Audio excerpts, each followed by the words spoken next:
শরীরটা আটকা আটকা মনে হয়। তুমি বুঝেছো, আমি বুঝি নাই। ব্যাপারটা এমন না। আজকে তোমাকে পায়ে ধরে ধরে বলি বাবা টুপি মাথায় দাও, অথচ তুমি দিতে চাও না।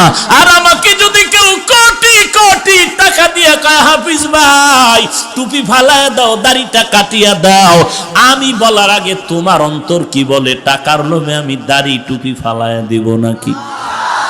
এইবার তুমি একটু চিন্তা করো, তোমার পায়ে ধরে বললাম টুপি পরতে, তুমি রাজি হও না, আর আমারে কোটি টাকার লোভ দেখাইলো, আমি টুপি ফেলতে রাজি হই না। কারণটা কি?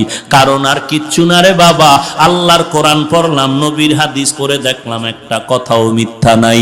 গুনাহ নিয়া কবরে গেলে জাহান্নামের আগুন, গুনাহ নিয়া কবরে গেলে দুই পার্শ্বের মাটির চাপ হবে।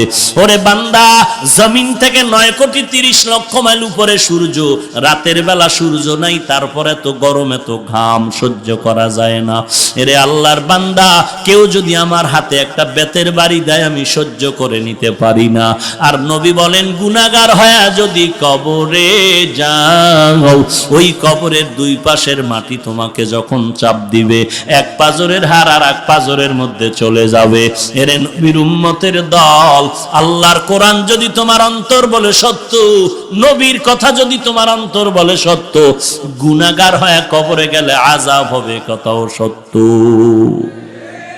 সহ্য করা যাবে? যদি বলো পারবি না, পায়ে হাত রেখে বলি, হে যুবক, মা বাবার খেদমত কর, আলেম ওলামার দোয়া নিয়ে চল, 5 ওয়াক্ত নামাজ পড়ো রে ভাই।